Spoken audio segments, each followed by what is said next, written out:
Welcome, everybody, to the Raad Life, the only talk radio show that takes you along with host and age explorer Rod Gantos on his continuing journey of discovery into life's challenges, opportunities, options, and all the latest and greatest things that come with getting older.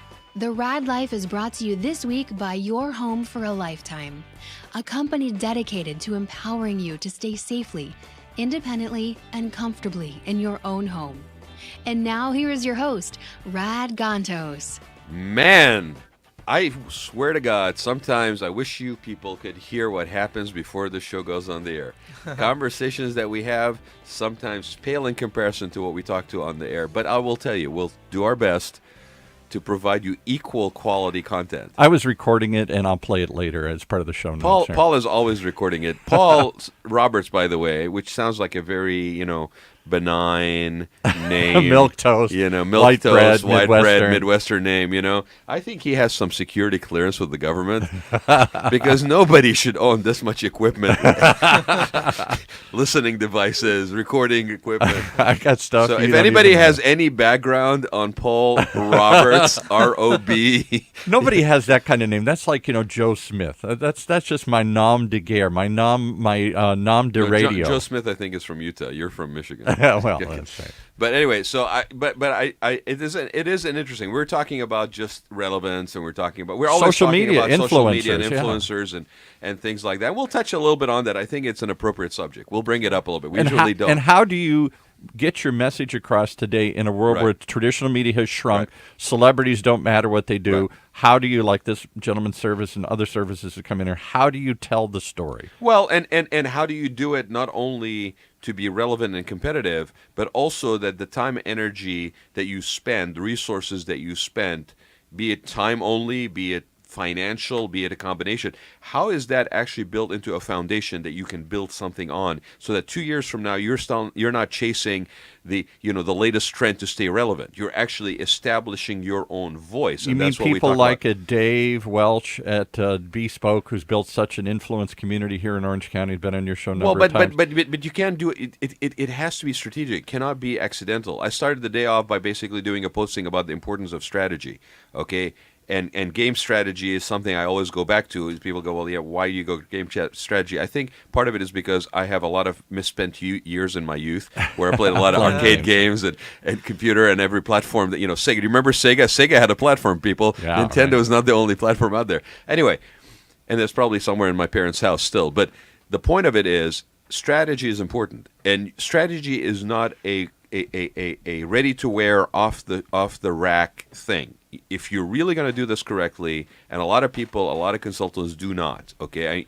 People who know me know that I have a love-hate relationship with consultants because I am one, but basically in some cases I wouldn't call a particular person a consultant. I call him a consultant, C-O-N being the emphasis on the word, okay? Because what happens is they basically provide a boilerplate and then change a couple of pages of content. What we're talking about here, and it will reflect in what we're about talking about, because Paul's like, how are you going to tie this to the subject? I have no Every idea. single time, right? He does that, right? Show's over. The guest didn't even get a chance to talk here. Because even in this, in every product and service, in everything that you basically have, especially when you have a elective reason to do it. A customized solution. It's not a need. It's not a necessity, I should say. It's something that you are electing to do. Be it medical practice, medical services, spa treatments, be it buying a very beautiful custom-tailored suit or sport coat from Dave. The people providing those services have to be providing you something that is authentic. And if they're smart, they will build their business on that authentic voice. No, they get a template. They put it up on YouTube. You know what? You know what happens with that? They buy a yellow page ad, and the business comes in. It's inevitable. You will fall victim to a price competition. It's a slippery slope. The guy down the street that does theirs exactly the same way, that drops their price, now you're going to basically go into this. And you mark my words. You look around. Businesses that are product or service oriented, regardless what it is, will always go into that situation, whether it's an expensive luxury car, whether it's whatever, solar system on your house. Or if it's what your guest does. Let's bring him in. So the business world today, okay? He still won't bring him in. The business world today and for especially somebody who is a business or establishing a business, is a hair-raising experience. Oh, that's where he was trying to go. I see. Okay. He had to get that line in here first. It's a hair-raising experience. And I told people who were following me on social media today that we are going to have a hair-raising experience today. So without further ado, and on that note, I would like to introduce Dr. Peter, and he is here representing Strand MD, who he is a partner. And Strand MD basically is advanced hair technology. So there's the connection, why we are here. But with that all being said, because it is probably also an industry that gets a lot of, I know what that is. And, I mean, anybody who's watching us on camera, and, Paul, can you just throw yourself in front of the camera for a minute, because he's usually hiding, okay? We don't necessarily have a clue what we're talking about when it comes to hair Lots loss. of hair. Yeah, okay? you too don't. No, all right? And I'll spare you where else it's growing, out of my ears now and out of my nose. Me too. But the truth is, and thank you so much for sending me your information. Okay, the truth is that a lot of people, starting at even almost like normal, at the age of 35, start to suffer. Right at the age of 50, it's not necessarily just men and women. It's not just hair men loss, that are affected, right? No, not at all. So we got to get you guessing much closer to the mic, though. Yeah, if you wouldn't mind, Peter, start off with that, and then just a little background on the condition out there, right? And then give us a little background on yourself. Like, how did you find yourself in this? Have you always been involved in this? Is this something that we always delve there if you're comfortable with it? Because I always feel that my guests have a personal connection with what they do. Sure. Especially as they are maybe a little bit wants older, that more genuine, seasoned. They're authentic actually putting angle their here, energy yeah. and effort into something that has a meaning for them, more than just, that's what I'm doing, 9 to 5. So, Mike is yours, my friend. All right. Well, thank you for the introduction. And so it does have a tremendous personal, actually, effect for me, because I myself experienced that hair loss. Okay. So you're not just a partner. No, not at all. It's almost like Hair Club for Men, right? I'm not sure if that exists anymore. No. But with that being said, I started an aesthetic practice in Los Angeles, in Beverly Hills, a while ago, where I would do a lot of aesthetic work. And for people who don't know that, Peter, just share a little bit what that is. Pretty much it's Botox, filler, some non-surgical techniques, and, creating a more youthful appearance for mainly on the face, neck, hands. And I did pretty well with that. And in seeing that, I noticed a lot of patients, when they wanted to look younger, one of the things that would really improve that look for them and improve their confidence was their hair. And That's very true. And I know that personally, because I lost my hair by the time I was 32. Now, we will talk a little bit more about this, but is this something that is family history of hair loss? For me, yes, for me. So a lot of hair loss, from men is typically family history. Well, my grandfather on my mother's side, and they say, you take on my mother. My mother has a full head of hair, but my grandfather on my mother's side, and my grandmother on my mother's side always had, God rest her soul, and even the day that she died, she had a full hair of coiffed hair. I mean, the woman never had a hair out of place, right? Or a cigarette not hanging on her mouth. But I love my grandma to death. My grandfather on my mother's side was bald as a cue ball. I never knew him without not having hair. So, sure. So, genetics are really weird, right? So sometimes it translates into the offspring, and sometimes it doesn't. Yeah. And the fact that it was on your mother's side, the father's side, it doesn't matter anymore. It's irrelevant anymore. Thank you. And also, it's not just genetics anymore, because we're dealing with a different environment. So the environment that we're living in today is very different than what your great-grandparents were living in. Well, your care too, right? I mean, if you grew up doing certain things to your hair that maybe basically subjected it to a lot of stress. Absolutely. Yeah. So in your own personal experience, share a little bit more about that. So, and that's why I went into hair restoration.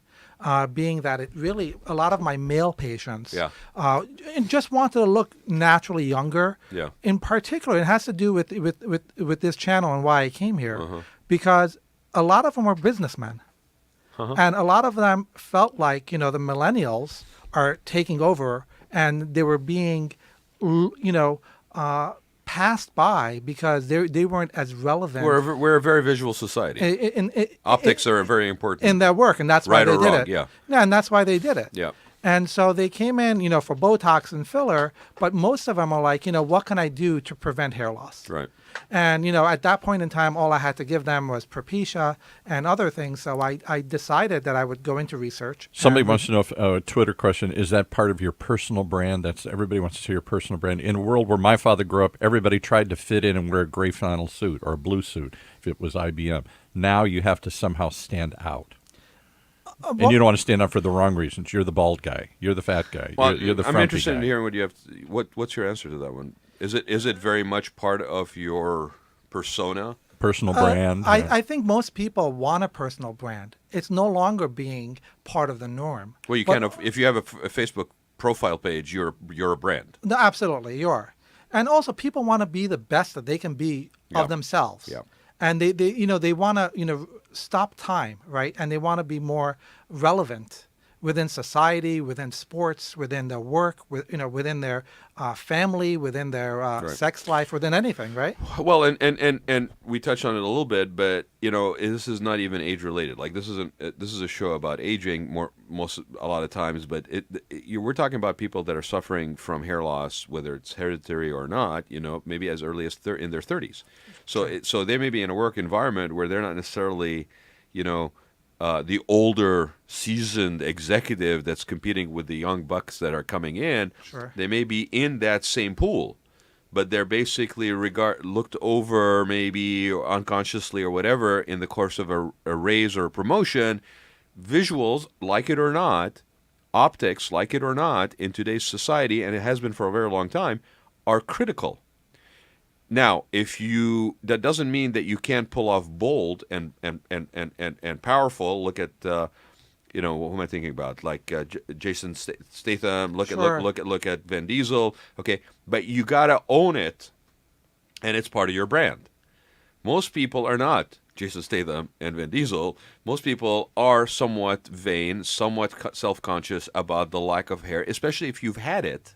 Absolutely, because you're losing it, You're right? losing it, yeah. It's something you're losing, and that's the main issue. Right. I see a lot of 30-year-olds and 35-year-olds, and for them, it's trying to prevent the loss. Mm-hmm. And we do a lot of things for that, actually.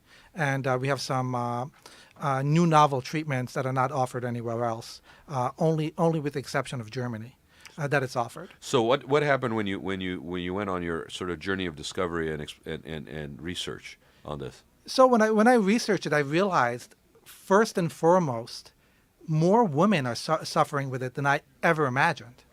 And so with that being said, we actually even started a whole new product line for women.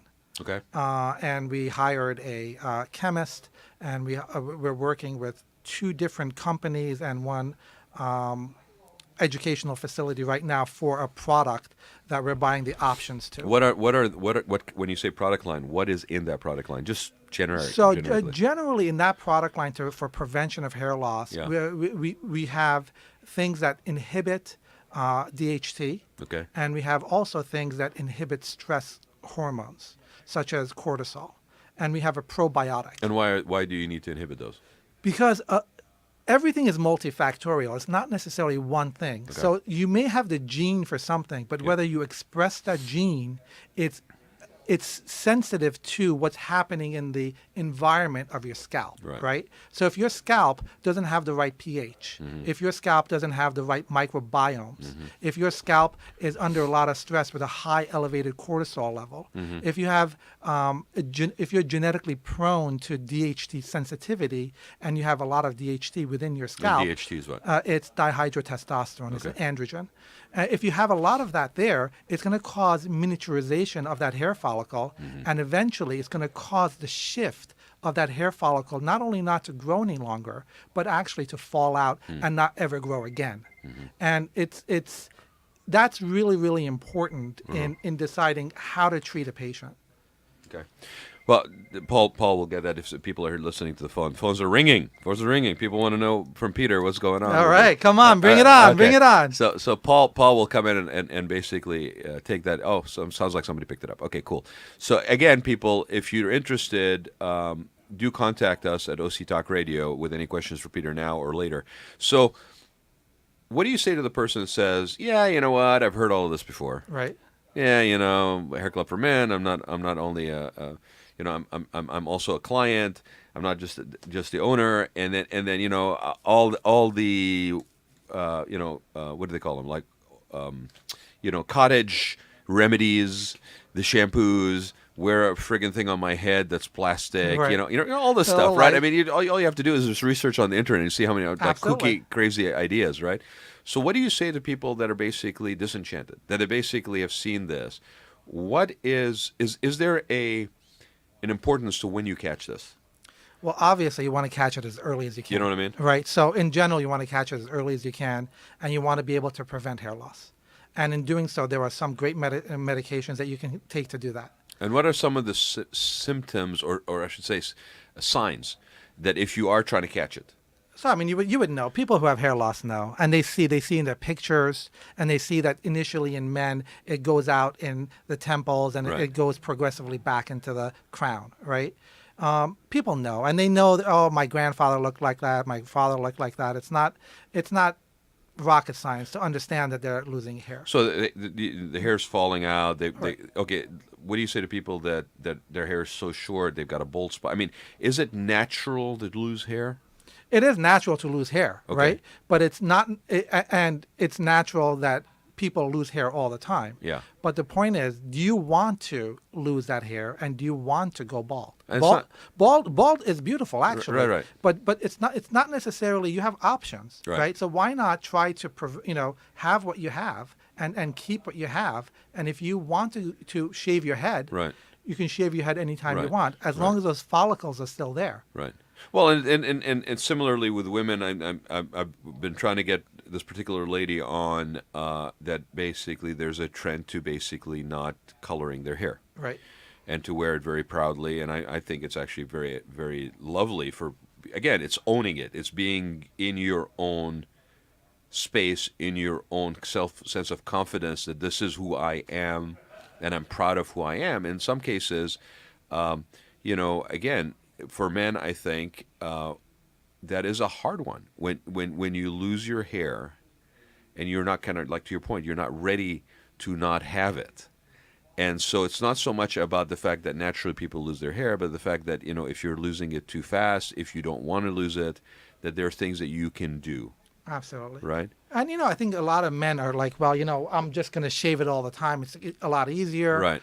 And they realize that that's not the case. Right. And it's not easy to, no. No. Anybody who's done that. No. And then Yeah. also mostly a lot of men also feel, oh my God, it's a stigma that I'm having a transplant. Yeah. And the person that actually told me to go ahead and do it myself Yeah. was my wife. Okay. And so, that gave me the confidence that, oh, well, it's not another plastic surgery. Although I'm in the field of aesthetics, I Yeah. don't even do Botox and filler on myself. You're right. Right? And so that whole stigma is gone. So people are doing it. The results are supernatural, whether I do it or other people Right. do it. The technology is there. And it's a lot more affordable. And it really helps men when you look in the mirror, right? Right. And for me, that was the main issue. Right. When I was at Equinox looking in the mirror, Yeah. and I, next to a 25-year-old at Equinox, Yeah. and he was gelling his hair back, and he had all that great hair, Right. and I had like nothing. I had like a U-shaped spot of baldness. I could do nothing with it. I'm like, I want that, Yeah. and why shouldn't I get that? And I did. And to your point, I think the technology today, I mean, I have this sort of initial reaction whenever I hear about hair transplant. Like, oh, the line. Yeah. You it's like you sowed a field. Sure. Right? The whole techniques have changed. The naturalness of the procedure and how it's actually applied, has completely changed. I think it is interesting that we have that as we get older. It's like nobody says anything about you going in and getting your eyes corrected. No one does. Right? No one does. And it's the same situation. Like, Sure. you're wearing glasses. I look like a little older. Are you comfortable with it? And when they're readers, I'm okay. But then when I'm reading them wearing them more often, then I've crossed the line. I really need to go and do something about this. So, excuse me. So, how did you then, after you did all your research, how did you tell us a little bit about Strand MD? So, in doing all that research, I And started. let's give people, Peter, let's give people that are listening the website so they can follow up a little bit. What's your website for Strand MD? It's www.strandmd.com. StrandMD.com. Okay, Yes. go ahead. So how do you come up with Strand MD? So, doing my research, I was working in a laboratory, and I decided that in order to give the best impact on in a patient is actually to do the transplant, because you do the transplant, you're in one day, and after a day procedure, 6 to 9 months later, you have a full set of hair. Okay. And so I went and I trained in that and got my training as part of that.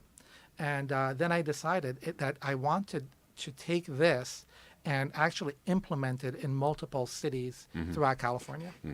And in doing so, I wanted to become a partner with a plastic surgeon who has the same vision of how hair is important, and also has the same eye of how to create a natural hairline that fits to the patient, right?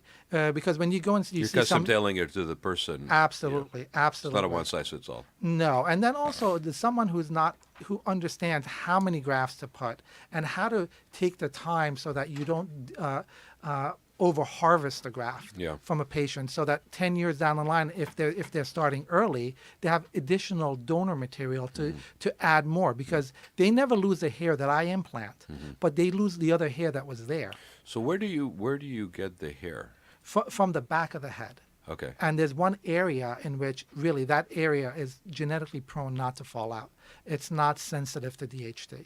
So so you're transplanting hair from the actual person, Yes, from that person. and it's hair that's actually stronger strain almost, right? Absolutely stronger. It's thicker. The quality is actually a little bit different as well. Uh-huh. So that's why it's sometimes nice to understand how that quality of hair grows, so that you know how to do additional transplants 10 years down the line, 15 years down the line as a patient. And how needs. often do you harvest? No, once. You could get great. I mean, it just depends how bald the person is, right? And how many grafts I need to Right. put. Right. So what we do is we take in one individual hair, we core one out, and as we take the number of hairs that we feel is necessary, that's safe enough to take out, and also not deplete the site, Yeah. and how much the patient needs, whether it be in the front or in the crowd or in Yeah. the mid portion. We go and take a look at how many hairs are actually within that follicle.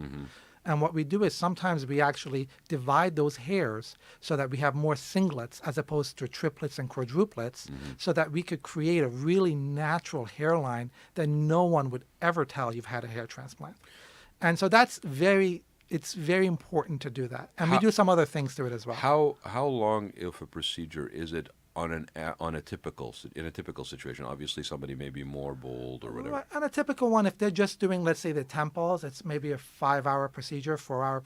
Okay. If we're doing the whole head. That's the harvesting and the And the transplant- implantation, Okay. yeah. And the patient goes home the same day. I just give them Tylenol, so it's not painful. That's really important. That's what everyone asks, how painful is it? Yeah. It's not painful. We do a specific block that blocks the pain, and we do local lidocaine in the area. Right. And they go home. I just tell them to relax for 2 days. They really can't be out for 2 days so much. They can't. Just sensitivity of the skin. And also, the area. and I don't want them to get rid of the transplant that I just put in. I don't want them touching that transplant for 2 days. Yeah. After 2 days, they start washing their hair. They start putting a hat on. In and around a week, after a week or so, they do anything to the hair as they like. And pretty much. the hair is growing naturally at that point. And Yeah, so the hair usually stays for the first month or so. After a month, that hair that we implant actually falls out because it goes into a dormant state. Okay. And when it falls out around 3 to 6 to 9 months later, depending on the patient, that hair grows back. And by 9 months, that hair has fully grown back to a length that you can see, and it's appreciable. What we also do 2 types of things. PRP, which other people also do, not everyone, but some other people What do. is PRP? That's where we take your own blood and we spin it down, and we take the growth factors in and around the platelets, and we infuse that with the transplant, so you don't have shock loss.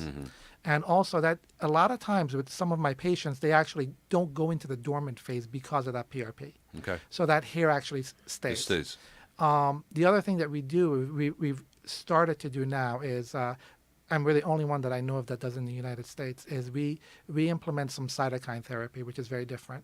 And that's a anti-inflammatory therapy that really helps in terms of the inflammation. Inflammation in the scalp for hair or in your body in general It's not a good thing. is the biggest killer of everything. Right. Whenever you can stop inflammation, Right. that's where that's 90% of the battle. So, Peter, we've got a few more minutes here, Sure. but we already gave out the website, Strand MD, STRANDMD.com. You can find out more information about it. Where are you? Are you set up in Orange County yet? I know when we first We met. are. Okay. We are. My partner is Dr. Mark Anton, amazing plastic surgeon, does amazing facelifts. Yeah.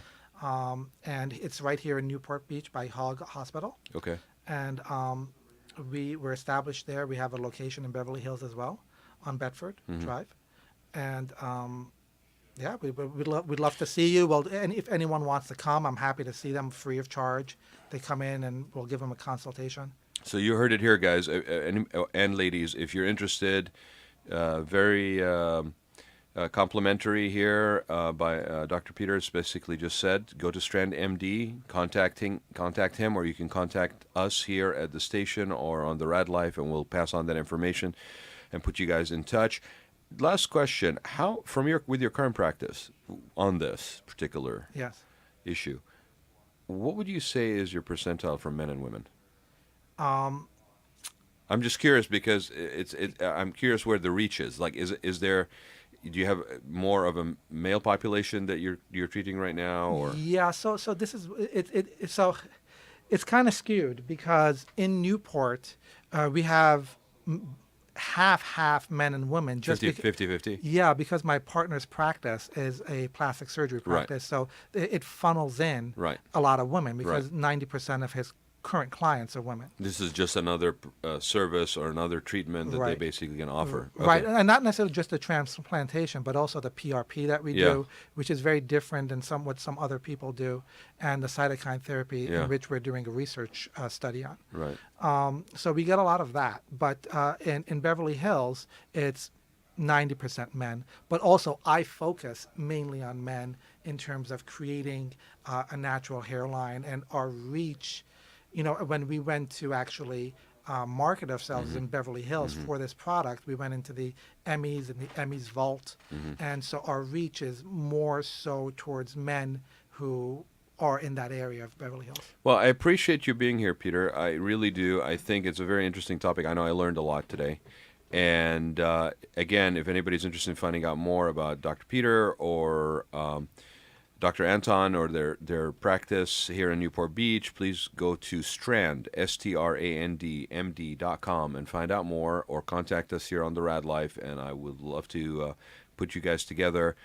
It's definitely something, when I looked at the statistics and the numbers, this affects a lot more people than I thought, and I'm glad that there's a place down the street, literally, and somebody who's looking at this thing differently from what I thought was out there. I will definitely keep it in mind for people I know. There's one gentleman I already know that probably will put you in touch with. Okay, great. So thank you for being here. Thank you for taking the time. I knew you came down from LA today to be on the show. I really appreciate that, Peter. Thank you so much. All right. Great seeing you again. And see everybody next week. Join us again for another episode of The Raad Life on Wednesdays, 12 to 1, right here on OC Talk Radio. The Raad Life is brought to you by Golden State Media Group. You have been listening to the Raad Life Radio Show with your host and age explorer, Rod Gantos, brought to you on the one and only OCTalkRadio.net.